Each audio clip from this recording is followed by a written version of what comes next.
So we just want to keep everybody safe. And to do that, we dilute. So how much to use? That's always the biggest question is how much carrier oil to essential oil should I use? And we are always talking in our podcast about, a healthy adult. So not if you're pregnant, not if you're a child. We will get into that actually in this One three-part of the series. We'll next, get into yeah. children and all of that. Don't worry.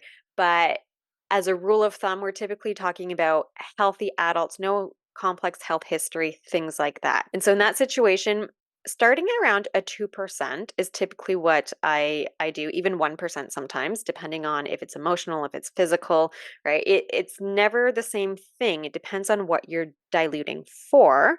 So if I'm looking at this chart too, just to give an example, so this 10 milliliter roller bottle, which I think a lot of people are very familiar with, Yeah. 2% would be 4 drops of oil. So Yeah. 4 total. So whether it's not like 4 lavender, 4 peppermint, Yeah. 4 something else, it's 4 total. So maybe one of 3 different oils plus a second drop of one of the other oils.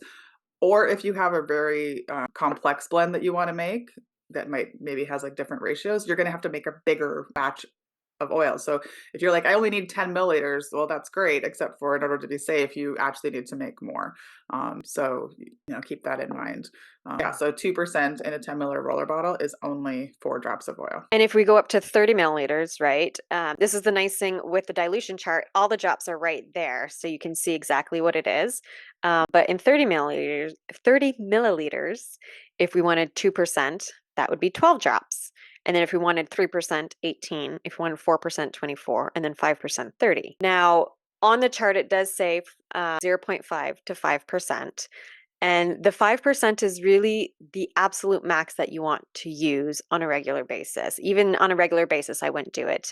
Still, that's more of that acute versus chronic. And again, depending on if it's emotional, if it's physical, what it is. Emotionally, when I'm working for, not even just happiness, sad, anxiety, anything like that, even spiritually, things like that, I'll even do a 0.5% often or 1%. You don't need a lot. Yeah, very true.